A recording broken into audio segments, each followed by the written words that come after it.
As I walked along the road under the glaring sun, I couldn't help but think it would have been a perfect start if some random truck decided to send me to another world. As I thought this, in the next second, everything around me changed into white space. Looking at the old man in front of me, I felt like this was a very boring start. I glanced at my phone and then back at the old man. So, no truck, no stabbing, no thunderbolt from the sky. Why am I here, Mr. Pretending to be a god? It's not that I didn't want to travel to another world, but this start is really boring. You know, I clearly remember I haven't died, nor was I playing any game, just walking down the road, so why am I here? What's your scam? I mean, plan? The old man chuckled. You have a good reaction, little boy. I was expecting at least a bit of panic, or someone jumping around at the chance for a new life. If you were a god, I might be jumping around, but I think you're probably a devil or some higher existence, but definitely not a god. The old man looked intrigued. He had an amiable appearance, and the space around us was pure white, like a heavenly realm or a place where heroes were summoned. The boy continued, I'm not a good person, which is reason enough for me to believe you are not God, and if you're a devil, I'd say my belief in God is still strong enough for me not to be afraid of you. Well, you won. You might not be qualified to know who I am, but because of your attitude, I will at least give you an extra random skill. Before that, I at least want to know why I'm here. A classic question. I summoned you here so you could go to a different world and make some changes. Looking at the old man, I asked, shouldn't you be able to do it yourself since you can even bring me here without any effort? Unfortunately, I have no control over these worlds. If I were to go, it would start a war with the local guardians. And you think it's a good idea to send me there? With your weak strength, they wouldn't bother with you. We're still allowed to send people into each other's territories. And I don't think you're going to tell me about these guardians. They are at the same level as me, so if you ever want to know their identities, you'll need similar strength. So, what are you going to give me to help you? 3 wishes and a random skill.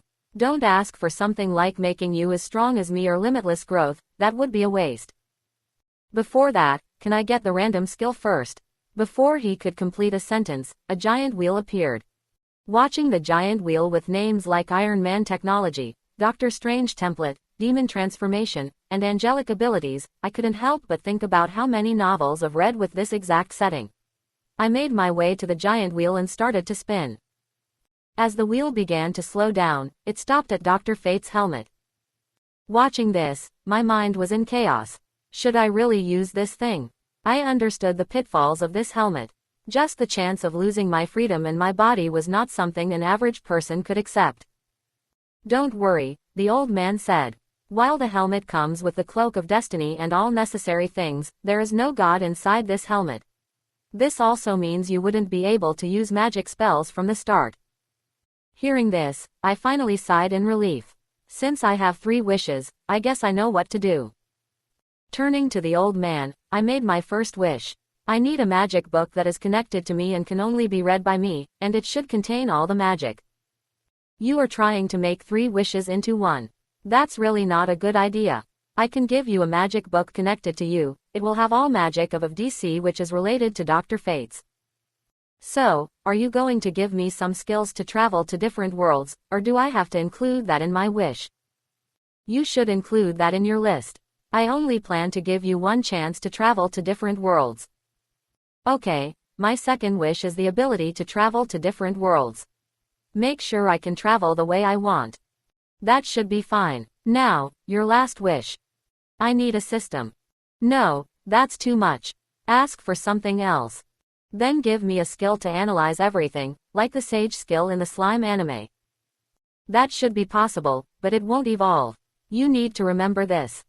That's okay, but last question. Will somebody be able to steal the skills you give me?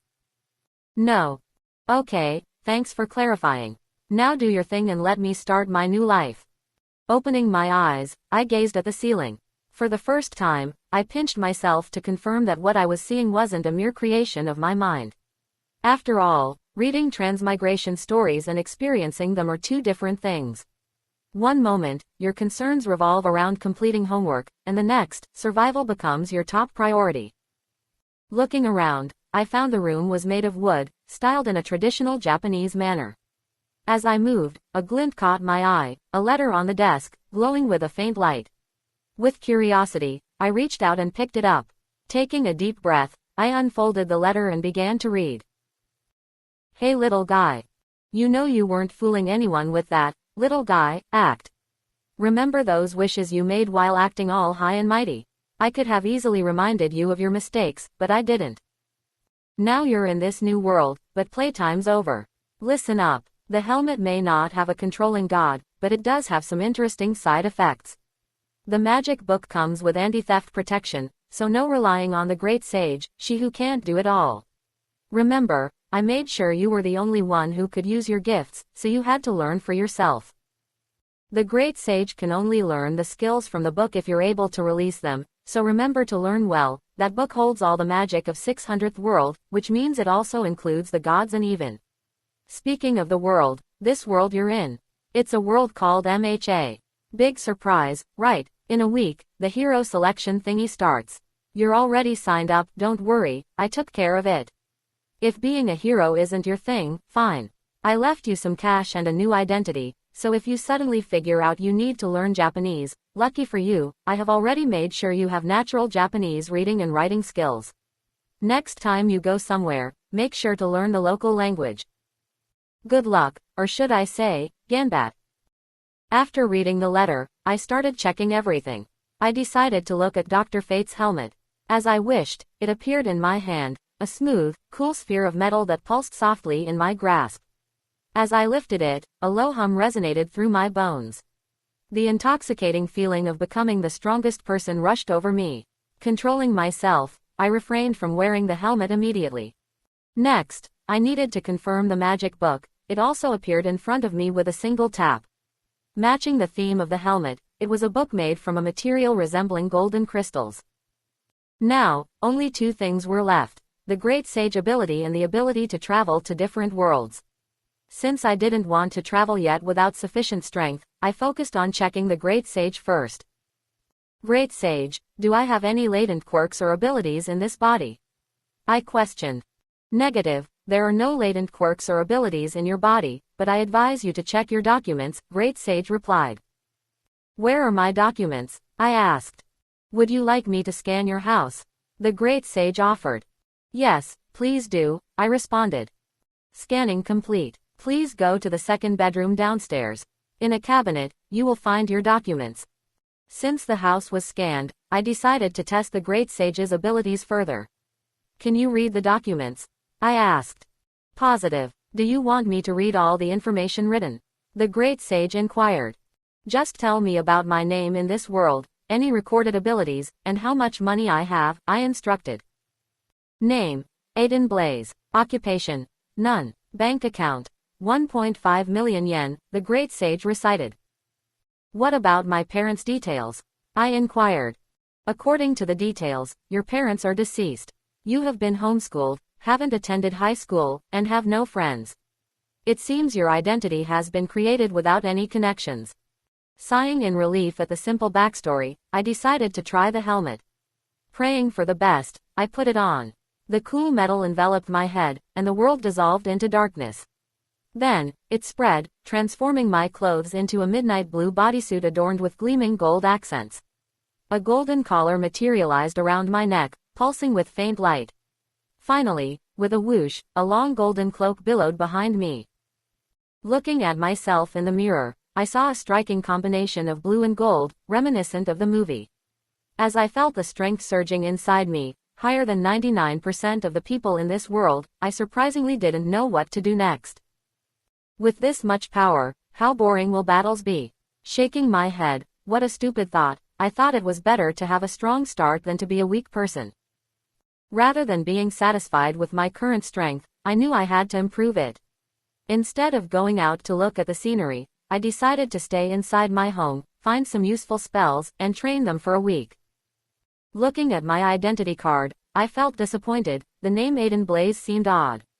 But at least I was more handsome, since my face was the perfect template for any main character in a Japanese novel, with standard black hair and black eyes like a 16-year-old should have. Securing my home, I hailed a taxi and set off towards UA. The ride was silent, but my mind was anything but quiet. My greatest concern was the helmet, my source of strength. Without it, I was vulnerable, an easy target for assassination. Villains in this world may not be as strong as in DC, but I am also weaker than my DC counterpart. Once they discovered my weakness, they would undoubtedly exploit it. Let me just say that if my villain put a bomb in this car, there would be no need for a big fight. Great Sage, I asked inside my mind, is there a way to shield myself from death when I'm not wearing my helmet? Analyzing, multiple solutions have been found. As an owner, you could borrow its magic power to cast spells to protect yourself. The second option is to let me integrate and create a connection between you and the helmet. This would allow me to cast magic spells you've learned from the book. I would suggest you learn lots of resurrection methods, so if you die using the helmet, I will be able to bring you back to life. Wait, if I recall correctly, you cannot use my helmet and my magic book. I cannot directly learn magic from the magic book, but if you learn lots of spells, I will be able to create or fuse them to make better spells. And I have no restriction over the helmet. Even the ability to travel to other worlds, I could activate without any hindrance. Hearing this came as a bit of a shock to me. It seems that the reason the Great Sage is prohibited from learning magic from the book is simply to compel me to learn magic on my own. Shaking my disappointment, I asked Great Sage to integrate herself with the helmet. If I'm in danger, Great Sage should instantly put the helmet on me to protect me. As I was taking precautions, I arrived at the gates of UA High School. I looked at many students walking towards the entrance, with strange parts on their bodies. A teacher instructed, if you're here for the entrance exams, proceed to that location, while gesturing towards the designated area. Walking inside, I found an empty chair and sat down. Soon, teachers were handing out papers. I received my paper and looked at the questions. I was a little confused since I didn't know any of these questions, so I decided to cheat a little by asking Great Sage to scan all the papers and give me the correct answers. After the first exam, a second exam was announced. Are you ready? Present Mike exclaimed. Yet again, he received no response. Descending from the podium, he announced, you will be participating in a 10-minute mock battle. After I drop the mic here, you'll have to head to your specified center. Okay, let's check out your targets. In each battle center, there are 3 villains. Defeating an easy villain earns 1 point, a medium villain 2 points, and a hard villain 3 points. You just need to defeat as many villains as possible to score the highest number of points. You can't attack other examinees. That's a big no, Present Mike said. Excuse me, sir, but I have a question, a black-haired student said as he stood up and raised his hand. Hit me, Present Mike exclaimed, as the student seized the class's attention and a spotlight illuminated him. Striking poses, he proclaimed, you've listed 4 types of villains on the printouts, not 3. With all due respect, if this is an error, it's a disgrace. Lita's words left the students looking astonished. As students, we expect the pinnacle of Japan's education at such a renowned school. Such a mistake is unacceptable. He continued. All right, examinee 10001, the 4th villain type, is worth 0 points. There will be no benefit to defeating it, announced Present Mike. Thank you very much. Please continue, Lita responded, bowing before retaking his seat. Watching everything, which was almost 90% similar to the anime, my mind was a little confused. Since I wasn't able to adjust myself, I wasn't sure what was supposed to happen. While I might like to have lots of beautiful girls from not just this world but every anime or movie world, this couldn't be my life goal. As the exam started, I quickly donned my helmet and transformed. Flying into the air, I began hurling explosive magic, destroying numerous robots. Back in the room with the teachers. Nezu, just who is this kid? One of the teachers exclaimed. Nezu quickly typed on his keyboard and brought up Aiden Blaze's profile. How is this possible? Another teacher said in shock. According to his profile, he doesn't have a quirk. Nezu also looked serious. I guess I need to investigate this further. Unaware of the upcoming investigation, Aiden continued smashing robots. Switching from magic to pure physical strength, he picked up a robot leg and used it to destroy other robots. After 2 minutes, he stopped and let the robots attack him. Realizing their attacks had no effect, he confirmed that the helmet he got was indeed the comics version. Having gathered enough points to pass the exam, he started to enjoy flying around the artificial city. As he continued to waste my time, a building in front of me crumbled, revealing a 6-story robot. "It's the zero-pointer," someone shouted. I looked around but couldn't see Izuku. "Great Sage, do you think Izuku is in this area?" "No." Hearing this, I decided it was time to test my body. I sped up and flew through the robot, piercing its head and completely destroying it in seconds. Many might think I was showing off since it didn't give any points, but I didn't care. Everyone had only one thought: show off, not because he destroyed the robot, but because of his costume, which was shining like gold. He also attracted the teachers' attention. Some of them thought, why does it feel like All Might? It's not that they couldn't destroy the robot, most of the teachers had ways to do so, but casually flying through a giant robot and destroying it like that was something they couldn't do. On another screen, Izuku yelled, "Detroit!" Smash! And shoved his feet right into the giant robot's face, destroying its head. "Another monster," a teacher shouted. But after watching Izuku's broken arm, they got embarrassed. "Well, I take it back. This guy doesn't have good control over his quirk." After finishing my exam, I decided to take a break and explore the city, testing various snacks and buying lots of stuff. A week later, I received a letter. Opening the envelope, I found a small metal disc inside. Pressing the button, a hologram of All Might appeared. "Hello, Aiden Blaze," All Might said, waving. "Congratulations on passing the exam with the highest score. A group of teachers will visit you soon to discuss some details and ensure you can enter the academy smoothly. Best of luck." I was puzzled. Was there something like this in the original storyline? If I remember correctly, they just sent a letter, a uniform, and instructions to join the school. There was never any mention of a school visit. While contemplating this, I reopened my magic book to look for some decent spells. I found 2 interesting ones, one for seeing through objects and another for teleportation. Finally, I decided to learn the first spell, not to see anything inappropriate. I had already found better spells for that, but because it could be useful in the future. Convincing myself of its utility, I began to learn the spell.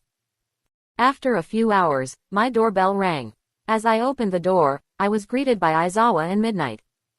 Ignoring Aizawa, I focused on Midnight. It was a little sad that I hadn't finished learning the see-through spell. Correcting my attitude, I asked, "To what do I owe the pleasure of this visit?" Aizawa's body became tense, but he remained calm. "We're here to discuss your exam and your abilities." Midnight smiled politely. "May we come in?" I stepped aside and allowed them to enter. "Sure, you can treat it like your home," I said, shifting my eyes to Aizawa. "You can behave like a guest," I added, switching my attitude since he wasn't a beautiful girl. Once inside, Aizawa got straight to the point. "Aiden, according to our records, you don't have a quirk. Yet, you displayed extraordinary abilities during the exam. Can you explain that?" "I'm just using some magic." Midnight leaned forward, intrigued. "You really think we should believe this?" "It's always a good choice to believe in magic," I replied.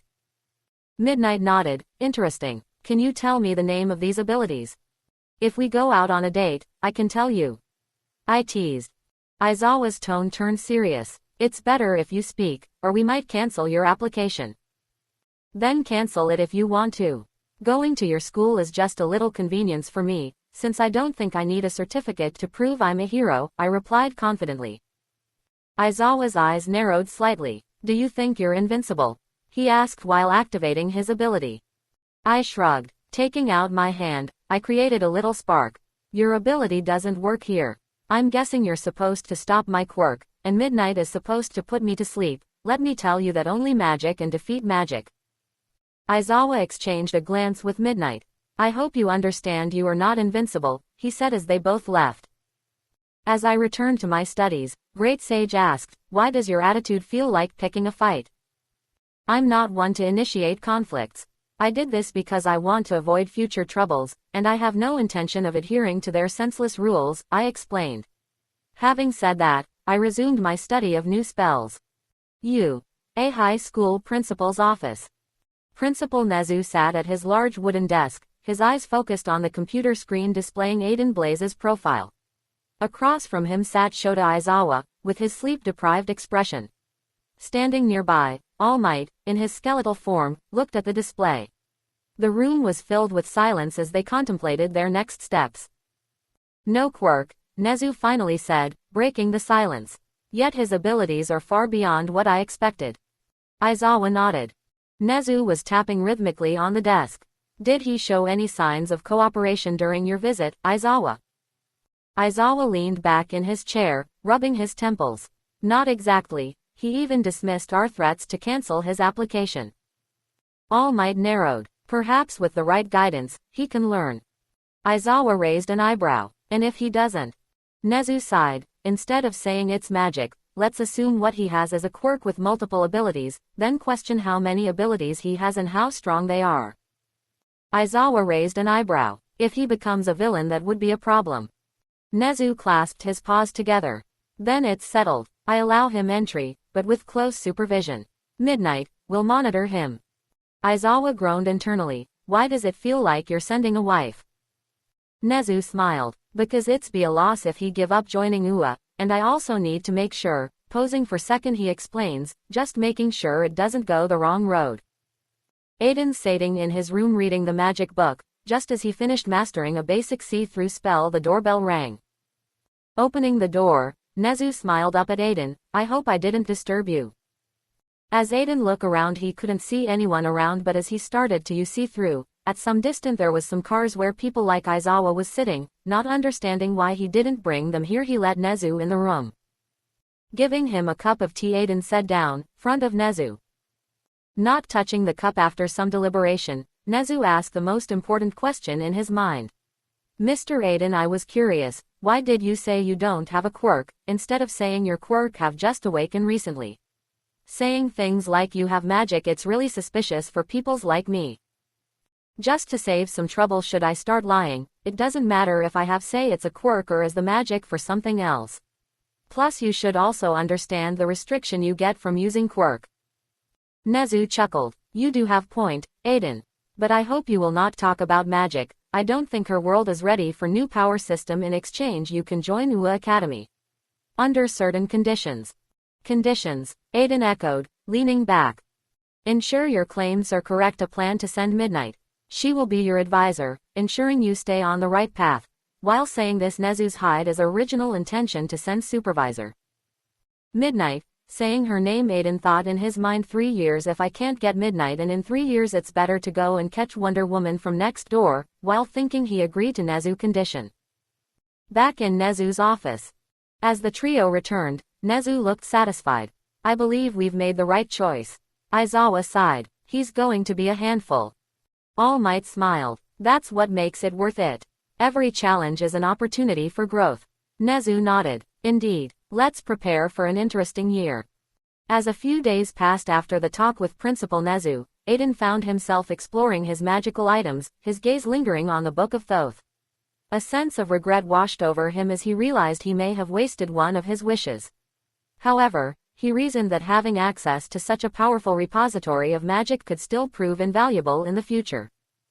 With the looming start of his time at UA High School, Aiden woke up early, determined to ensure he was fully prepared to defend himself.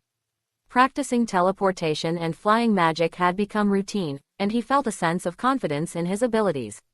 As he fastened the amulet of Anubis around his neck, he felt its weight fill him with power and insight into the vast world of magic, reassuring him that he could cast powerful spells without the need to directly wear the helmet.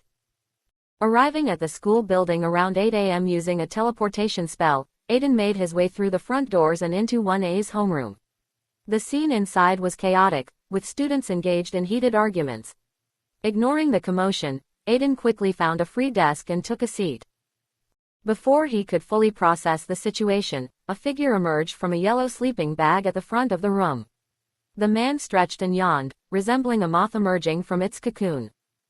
I am Shota Aizawa, your homeroom teacher, he introduced himself in a nonchalant manner. Let's head outside for a quirk apprehension test. As some students began to protest, suggesting that the day should start with introductions or a gathering, Aizawa shut them down with a stern glare. Shut up, all of you, he commanded, his gaze sweeping over the room. If you came here expecting to party or have a good time, you're in the wrong school. Now, get to the gym and change into your gym clothes. Inside the boys' changing room, while looking at Minoru Mineta, I was thinking about how this guy got here.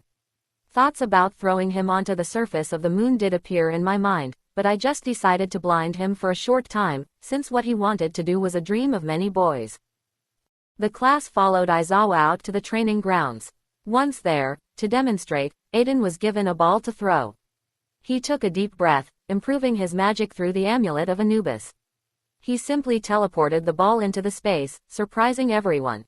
Looking at the students' casual attitude, Aizawa explained the test's additional rules and stakes. Last place will be expelled, he stated bluntly, causing concern among the students. Next was the 50-meter dash. Aiden took his place on the starting line, his heart pounding. As the gun went off, he chanted a spell and appeared at the finishing line with a time of 1.9 seconds. Then came the ball throw again, but this time it was Ochako Uraraka's turn. The brown-haired girl, with her quirk to manipulate gravity, sent the ball soaring into the sky, practically into orbit. Katsuki Bakugo followed, using his explosive quirk to propel the ball even farther. As everyone started displaying their various quirks, Izuku Midoriya stepped up next. Charging his quirk, he threw the ball with all his might but only managed to get it a few meters away. Aizawa, unimpressed, gave an impromptu lecture about the dangers of breaking one's body in the pursuit of heroism. With renewed determination, Midoriya threw the ball again, this time using only one finger, and achieved a respectable distance of 507 meters. In the morning, I thought every one of my items could turn someone into an amazing superhero. But now, I've changed my mind. A single spell has the potential to empower someone to the level of one of the top 10 heroes. This hit me when I saw that I got into the top 5 just with teleportation spell. As all students waited to see who would be kicked out, Aizawa said in his usual flat voice, the thing I said about kicking out the last student was not true. This surprised everyone, especially Midoriya who almost fainted from all the stress. Momo Yaoyorozu, with the mature figure, started to explain, what? You actually believed he was serious. It was clearly just a trick. This made everyone act like they knew it all along. Only I know Aizawa wasn't joking. He would have really done it if he thought someone wasn't good enough. While she kept talking, I looked around and saw the invisible girl. I wondered, if I used a spell to see through things, could I actually see her? We are done for today. Don't forget to get your handouts on the curriculum in the classroom before heading out, Aizawa said while walking towards Izuku and to come to the school doctor. The next day of class, Aiden wrote down some magic spells in his notebook. Suddenly, All Might bursts through the door. I am here. Coming through the door, he calls out. All the students looked at him with awe in their eyes while chattering among each other, he is really going to be teaching us. Today, we will be having a battle trial. For that, you will need costumes. When you are finished getting dressed, go out to the ground so we can start our lesson. I surveyed the room, noting the boys' excitement as they ripped open their packages and donned their new attire. Given that they were crafting these hero costumes, I couldn't pass up the opportunity, even if I had lots of money. Casual white t-shirt with jacket and simple pants with the best quality shoes they could make. In the waiting room, I saw that all of the students were checking out each other's costumes. Watching Momo in real life while she was wearing that costume is... I need to stop thinking about that. I switched my eyes to an invisible girl. In my mind, two voices were fighting. One was saying let's activate see-through smell, and another was saying be a good boy. All Might. Now everyone is ready. All Might. This will be a 2-on-2 indoor battle. You will be put on a team of 2, then picked to face off against another team. The scenario is that a team of heroes must stop a team of villains from keeping a nuclear weapon. The heroes win if they retrieve the weapon before time runs out, he explained. Iida, after thinking a little, raised his hand and said, Sir, if you are going for 2 versus 2, there is a little problem. We have 21st grade students. All Might, with his iconic smile, never wavered. Young Iida, always so observant. Indeed, that's reminding me there was somebody who was flaming to defeat him. You will need the top 10 heroes, so I thought, why not I the top 10 to students from here, and then you will have to fight him and prove he is wrong. As he pointed to Aiden, everyone understood which person All Might was talking. The first fight was between Izuku Midoriya and Uraraka Ochako, the hero team, versus Katsuki Bakugo and Tenya Iida, the villain team. Played out just like in the anime. The following matches were also exactly as he remembered. As the dust settled from their last clash, everyone was there, recounting the day's events with animated gestures and wide eyes. Everyone, that is, except for Midoriya, who was still in the school infirmary. Watching everyone recounting their fight with animated gestures and wide eyes, Aiden was feeling out of place. All Might's towering presence re-entering room, his voice booming with a mix of gravitas and encouragement. I hope you are ready for the final showdown, he declared, his gaze sweeping across the sea of eager faces. The best students I have picked to fight Aiden Blaze are Shoto Todoroki and Momo Yaoyorozu. Aiden Blaze stood outside the dilapidated building, ready to confront the challenges that lay within. His gaze lifted to the sky, not in search of escape, but for the resolve to face Todoroki and Yaoyorozu. The simplest solution would be to employ his see-through spell, locate the bomb, and teleport it to his side, securing a flawless victory. Yet, the words of All Might echoed in his mind. After thinking a little, he decided to go all out. Aiden's eyes, peering through the building's walls, his spell revealing Shoto Todoroki and Momo Yaoyorozu, their confidence was palpable. Shoto's half-icy, half-fiery demeanor contrasted with Momo's unwavering poise. At that moment, Principal Nezu entered the observation room, signaling to All Might that time. With a nod, the symbol of peace departed, leaving the students to their trial. The command, "Begin," resonated across the field, silencing the crowd. All eyes were fixed on the screen, where Aiden's transformation took place. His attire morphed into a striking ensemble, a bodysuit of deep blue, adorned with radiant gold that captured the essence of heroism. Whoa, is that Aiden's hero costume? Denki Kaminari gasped, eyes wide with surprise. Yuga Aoyama leaned in, his curiosity piqued. I've never seen a costume like that before. I think I should ask him how to design a costume. Tenya Iida, fixing his glasses, commented, it looks like it's made by a professional designer. As anticipation built among the students, Aiden began to walk inside the building and started to go towards the designated weapon. Shoto immediately unleashed a wave of ice soon as he saw him. Aiden continued walking as if nothing happened. Realizing he needed to escalate his efforts, Shoto unleashed his strongest ice attack, encasing Aiden in a massive block of ice. For a moment, the battlefield was silent, but then with a simple step forward, ice around him as if it were nothing more than brittle glass. This is pointless, Aiden said, his tone almost bored. Momo, refusing to give up, launched a powerful blast from her cannon. The shockwave reverberated through the room, but Aiden remained unshaken. Confusion spread among the students. Didn't he just have a teleportation quirk? One asked. Jiro chimed in, he must have more than one ability. Momo's frustration was evident as she felt her attacks were ineffective. Refusing to concede, Shoto unleashed his full power, turning the room into a white expanse. Yet, Aiden approached him calmly, declaring Shoto loss as both a villain and a hero, as he pointed at Momo, who was nearly frozen. Aiden's fingers closed around the Ankh of Life, and instantly, the artifact came alive, pulsating with a warm, golden radiance that cut through the cold. He held it aloft, and the light intensified, casting a halo of warmth that enveloped Momo. Its healing light seeping into her, chasing away the chill, restoring movement to her limbs. As both sides get back to the room, Principal Nezu's sharp gaze swept over the student from the observation deck, his expression inscrutable.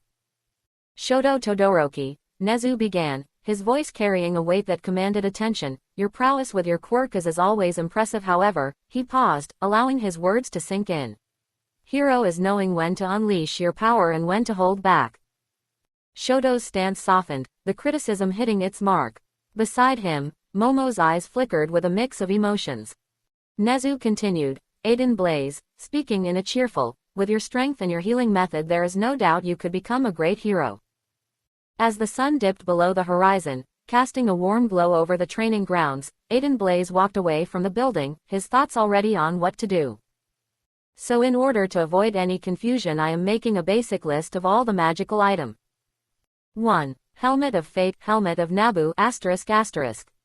Grants vast magical powers, clairvoyance, telepathy, energy blasts, flight, and immense mystical knowledge. 2. Amulet of Anubis ***. Enhances magical abilities and serves as a focus for spells. Provides protection against mystical threats and can imprison enemies. 3. Medallion of Power ***. Enhances the magical power of the wearer. Often depicted as part of the Amulet of Anubis but can be considered separately for its power-boosting capabilities. 4. Ankh of Life ***. Symbolizes life and regeneration. Grants healing abilities and protection against death-related magic. 5. Cloak of Destiny ***.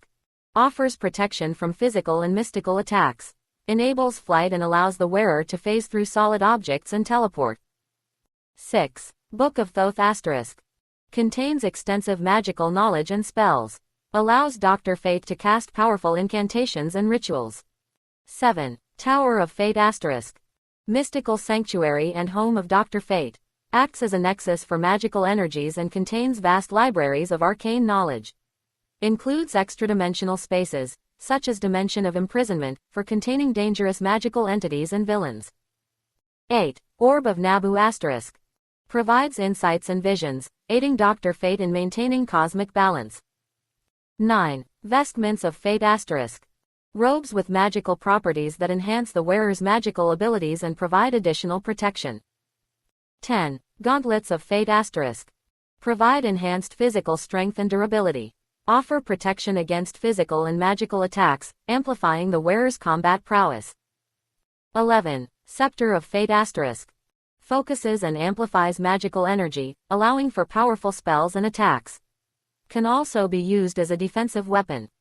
12. Mystic Symbols of the Seven ***. Symbols representing the 7 great powers of the universe. Grant the wearer additional mystical abilities and serve as conduits for manipulating magical forces. I guess looking at this list and thinking, does he even need to learn anything? Thinking face, okay, he will still learn some magic to improve his own strength, but it will be a slow process and often in the background. Probably when the time comes, go and pick some succubus. I don't want to say for some reason I haven't able perfectly put the MC inside the story, because when a normal person gets suddenly too much power he will really have hard time to adjust. It's like he is already the strongest but even all still grow and becomes from stronger and it wouldn't even change anything. Anyone have any suggestions? I would love to hear. Aiden Blaze walked through the House of Truth, carefully examining the artifacts around him. 99% of these artifacts had names he had never heard of. If not for the great sage's ability to scan and identify their uses, he would have been completely blind to their functions. The thought of suddenly dying from touching an unknown artifact because he couldn't understand it was far from funny. His eyes landed on the Orb of Nabu, and he was tempted to grab it. Although the helmet did not contain Nabu himself, the orb stored Nabu divinity. According to the great sage, if Aiden tried to absorb this divinity now or even touch it, he might be consumed due to his weak strength. Reluctantly, he forced himself to look away. He started searching for a beginner's magic book. Although he had the best magic books, like the Book of Truth and the Book of Magic, they had a major problem: they were not for beginners.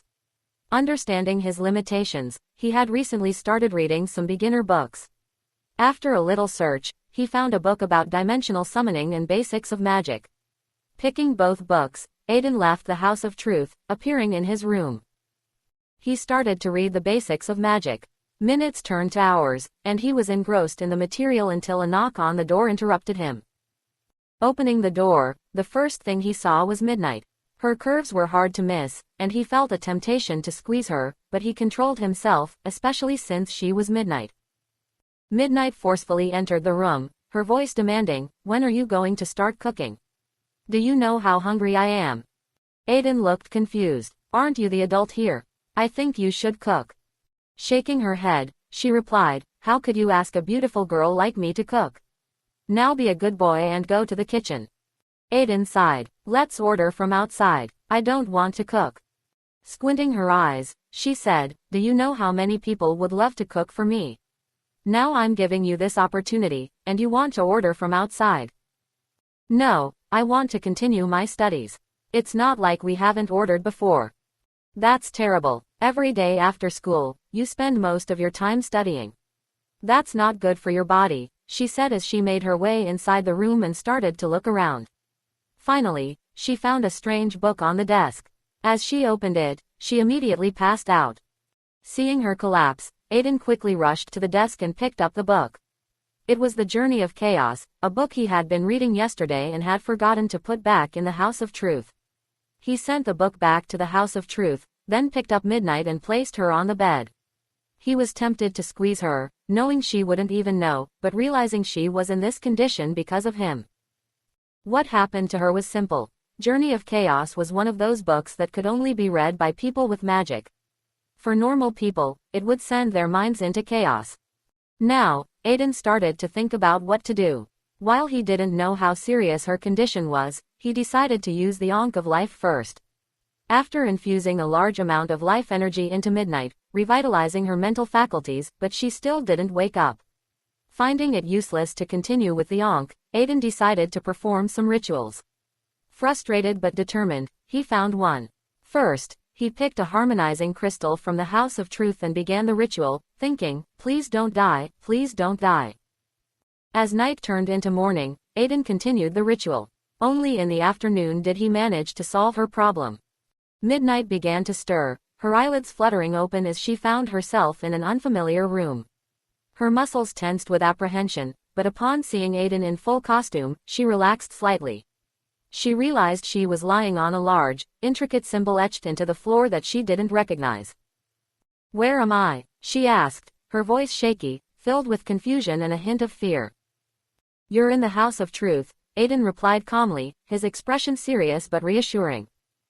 As her memories slowly returned, she recalled touching the strange book in Aiden's room and then nothing. A sense of terror began to creep in as she connected the dots. "What did you do to me?" she demanded, her voice trembling with fear and anger, her eyes wide as she scanned the room for answers. "Nothing. I only helped you. You might not understand, so let me explain. You touched a magic book that sent your mind into chaos. It could have been worse. Luckily, even though it was my first time, I successfully performed the magic ritual to save you. There were so many times I thought you were going to die or at least suffer brain damage," Aiden explained. Listening to all the details, Midnight got angry. "Why do you have such a dangerous book around your house?" Deciding to be a little honest, he said, "I just forgot to put it back after reading." He removed his helmet. "I think we should go outside to eat." Crossing her arms, she responded, "It's better for you to eat at the police station." Instead of getting afraid, Aiden said calmly, "I have a memory erasing spell if you want." His meaning was clear. Hearing this, Midnight got even angrier, not at Aiden but at the principal who sent her to spy on him. She had just asked for more money. Why send her to such a dangerous place? Midnight's anger simmered as she processed Aiden's casual threat. Her fists clenched and unclenched. She had come to this academy expecting challenges, but this was on a different level. She had to tread carefully. "Fine," she said through gritted teeth, "but you better make this right, Aiden. We'll keep this between us, for now." Aiden nodded, relieved and maintaining his calm exterior. "I will, and I'm sorry for what happened. It won't happen again." They left the House of Truth and headed to a nearby cafe. The atmosphere was tense, but Aiden was determined to mend things. As they sat down, Midnight finally broke the silence. "So, what exactly are you studying?" she asked. "I've been focusing on expanding my understanding of magic," Aiden explained. Midnight sighed, rubbing her temples. "I feel like my world has suddenly changed. Even the stories about magic aren't that popular, they're not scientific. That reminds me of the famous line, 'The end of science is magic.' Or something like that," Aiden said. The conversation shifted to more mundane topics, and gradually the tension eased. They finished their meal, and then Midnight's phone started to ring. Seeing the principal's ID, she picked up the call and started talking while leaving the cafe. She made her way back to the academy, and Aiden decided to go home since he had already missed school. There was no point in going now. The following day, Aiden walked into the academy. Denki Kaminari asked, "Aiden, why didn't you come yesterday? You know, we selected the class president without you." "There was just a little problem at home," Aiden replied. In the following days, Aiden's boring life continued. Go to school, study, come back home, and study again. If not for the strange things around him, he would have felt like he had never left his world. At the breakfast table, I put some toasted bread and milk. Midnight grudgingly started to eat, looking at just bread and milk. Even I thought I needed to learn some cooking magic since ordering every day was not a viable option. Following breakfast, I extended my hand in a welcoming gesture. As midnight neared, I took hold of her hand and we teleported to the academy. Afterward, we went our separate ways. Upon my arrival in the classroom, I settled into my seat. Shortly after, Aizawa entered and began addressing the class in his characteristically monotone voice, accompanied by his equally impassive expressions. Today's basic hero training will be supervised by All Might, myself, and another pro hero. We'll be preparing you for disaster relief scenarios ranging from fires to floods, Aizawa announced, presenting a card. Get ready for rescue training. The classroom was abuzz with excitement, chatter filling the air as students engaged in animated conversations. Suddenly, Aizawa's voice sliced through the cacophony, I am not finished yet. With the press of a button, a wall slid open to reveal their hero costumes. You will have the option to wear your uniforms or your hero costumes. For some of you, your uniforms are not suitable for today's training, but it's not my decision. The facility we will be at is off campus, so we will take a bus there. I will take questions when we arrive, he said before leaving the room. All of the students were excited. I was excited too, but for an entirely different reason, because I didn't have to continue my boring studies today. Sitting on the bus, I started to check everything, including my memories, since today was the day students would be attacked by villains. I also needed to make sure I was fully prepared. On the bus, I failed to secure a seat with a cute girl, so I had to sit with Eijiro. What could I say about this energetic and cheerful guy? There was no problem in our conversations, or at least, that's what I wanted to believe. After finding our seats, we reached our destination one by one. We stepped out and saw the massive dome called USJ. Aizawa looked around but didn't find All Might. After speaking with 13, he realized All might not come today because he had dedicated all his time to capturing some villains and was now resting in the lounge.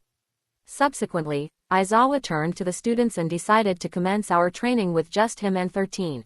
Aiden Blaze, watching the familiar scene, quickly donned his helmet and transformed into Dr. Fate. This was the correct decision as the next moment, the lights started to flicker. Both Aizawa and 13 started to look around, their eyes stopping near the fountain as a black portal appeared. As the portal grew, a lot of people started to emerge until it was a full horde. Gather together and don't move, Aizawa shouted while still looking toward the group of newcomers. Is this for training? I didn't know we would be fighting too, Eijiro said with a grin, turning to Aiden with surprise in his eyes. When did you change your uniform? This is no longer training. They are real villains, Aizawa said. The students, initially confused but hearing Aizawa, had a hint of fear, soon regained their composure. Reminding themselves that they were in training to become heroes, they bolstered their courage, declaring, how can we be frightened by a bunch of villains? I analyzed the villains that came out of the portal. One after another, more villains kept emerging until a particularly huge, purple creature with an exposed brain appeared. To my surprise, it was followed by a few more creatures. After a total of 5 more creatures appeared, Tamura Shigaraki finally arrived. Squinting my eyes, my mind raced. This shouldn't happen, a butterfly effect. As I started to move forward, I had a vision of many students around me getting killed. Watching me move first, Aizawa said, Aiden Blaze, stay together with the students. Hearing this, I stopped, not because I agreed with him but because I didn't want to become the reason for the students' deaths. Greetings, we are the League of Villains. Forgive our audacity, Kurogiri said, but we've come here to kill All Might. Sensei, what about the intruder alarm sensors? Momo asked 13. Of course, we have some set up, but 13 replied, I don't know why they're not working. Kurogiri, approaching the students, commanded, scatter. He conjured up multiple portals, dispersing the students across various disaster zones. I allowed this, needing the students to distance themselves from these creatures, aiming to alter the future I envisioned. In an instant, I was pulled into one of the portals, and the world around me shifted. I looked around and found I was with Momo Yaoyorozu, Denki Kaminari, and Kyoka Jiro in the ruins zone. As everyone started to look around, we noticed many villains nearby. Momo, preparing to create some weapons, glared at me and said, "Can't you look around?" As I turned away, she began creating weapons while Kaminari charged up his electricity, and Jiro used her earphone jack to detect any hidden enemies. I casually blasted one of the villains who got too close. Finally, everyone was ready, and they started to take down the villains. While I also wanted to get some experience in fighting, the problem was that they were too weak. Recalling those 5 creatures, I decided to go there. After ensuring there were no strong villains around, I told them, I need to go back and help Aizawa. "Can you take us? I think we can also help," Momo said. "I think you also saw that purple creature," I replied. "It's made to defeat All Might. I don't think you would be able to help." Momo clearly thought through her options. "We can't just let you go alone," she argued. "If they're that dangerous, you'll need backup." "Well, I appreciate it, but I should go alone because you can't handle them," I said, then teleported away. "Did we get underestimated?" Jiro said in a low voice. Finding myself in the air, I looked down. The first scene I saw was Aizawa fighting the villains, using his quirk to take them down one by one. To my relief, those monsters were still there. Instead of taking immediate action, I watched as one of the Nomu finally started to move and grabbed Aizawa. Aizawa activated his quirk to nullify its powers. "Eraserhead, you should stop wasting your effort. Your quirk won't work on Nomu," Tamura Shigaraki said. Looking up, he added, "Aiden Blaze, don't you want to come down before we crush the head of your teacher?" As I descended, I asked, "Can you tell me the reason for bringing the extra Nomu?" Shigaraki stretched his neck and replied, "It's because of you. Since you could teleport, we were worried. So, we decided to bring extra Nomu.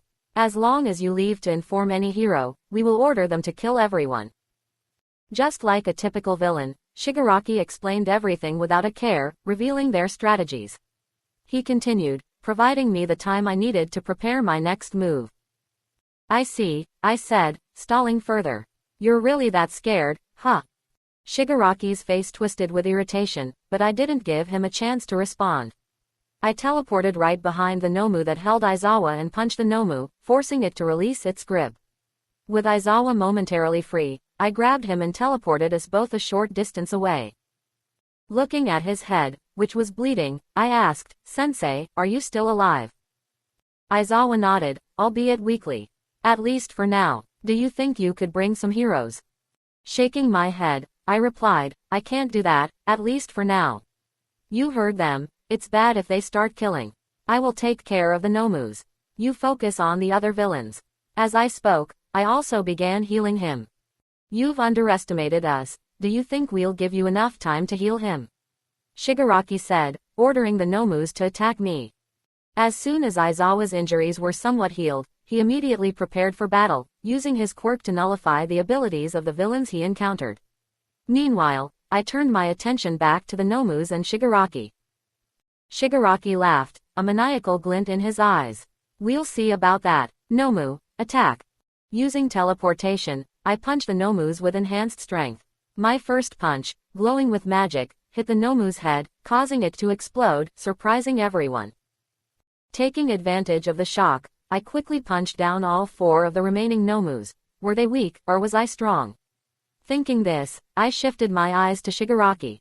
There was only one Nomu left. The air was thick with tension as Aiden Blaze, standing confidently in his Dr. Fate attire, faced off against Tamura Shigaraki and Kurogiri. "Why don't we end this here?" Aiden suggested, his voice calm but carrying an edge of authority. "Feels quite useless if you leave now. At least you could cut some losses." He paused, letting his words sink in before continuing with a hint of sarcasm, "Now, just like a good experience package, say some cheesy line and leave for another time. What do you say?" Tamura's expression twisted into one of irritation. "Do you think this is some second-rate TV show? I guess I'll have to change my plan.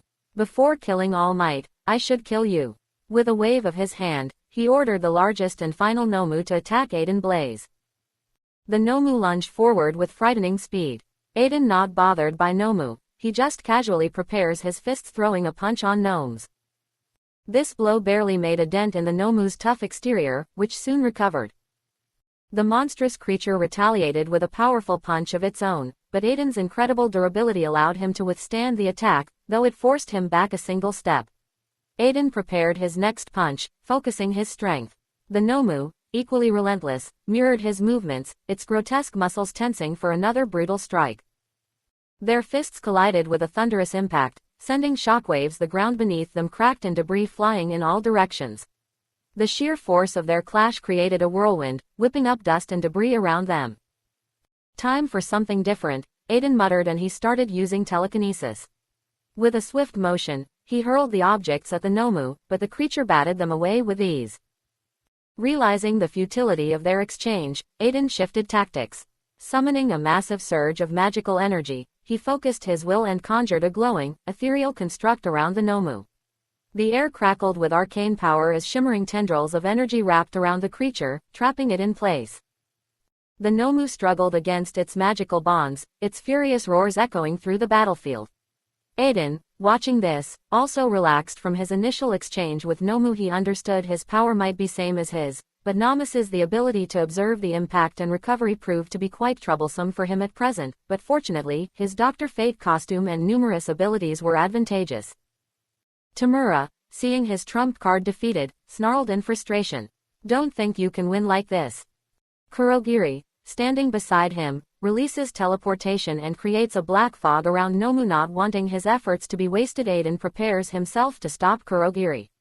Where do you think you are going? Using Kurogiri's black fog portal, Shigaraki appears behind him. As Aiden turned back, he saw a hand which belonged to Tamura, who tried to touch him, but nothing happened. Even after he did that, with anger, Shigaraki shifted his gaze to Aizawa, who was using his quirk to prevent Shigaraki to activating his quirk. Eraserhead, instead of worrying about your student, you should look around, said Shigaraki. While Aizawa didn't look around and keep steering Shigaraki, Aiden, who wasn't worried about this situation, looked around and found the 4 Nomu earlier he defeated and started to stand up on the top of that Kurogiri. Rescue the big one. Sensei, you can stop using your work on this guy. The first don't think it works well on me. Not having any choice, Aizawa was about to reach his limit, stop using his quirk and also hope what Aiden said was true. Feeling he could use his quirk, Shigaraki quickly activated his quirk, and again there was nothing. Aiden, who couldn't take it anymore, started to talk. I have good magical defenses to fight me. You need magic, but I don't think a person like you could afford the price of magic. Before the fight escalate any farther, a voice echoed through the battlefield. Fear not, because I am here. All Might landed with a thunderous impact, his presence radiating strength and confidence. With a blur of movement, All Might charged forward, taking out the 4 Nomu with ease. Each punch was precise and devastating, sending all 4 small Nomus crashing to the ground. He then turned his attention to the smaller villains, dispatching them quickly and efficiently. All Might stood tall, his eyes now fixed on the largest Nomu. Now, let's finish this, he declared, his voice filled with unwavering resolve. The big Nomu lunged at All Might with terrifying speed, but All Might met the creature's charge head-on. Their fists collided, creating a shockwave that reverberated through the area. The ground beneath them shattered, and the air buzzed with energy. With a series of powerful blows, All Might began to gain the upper hand.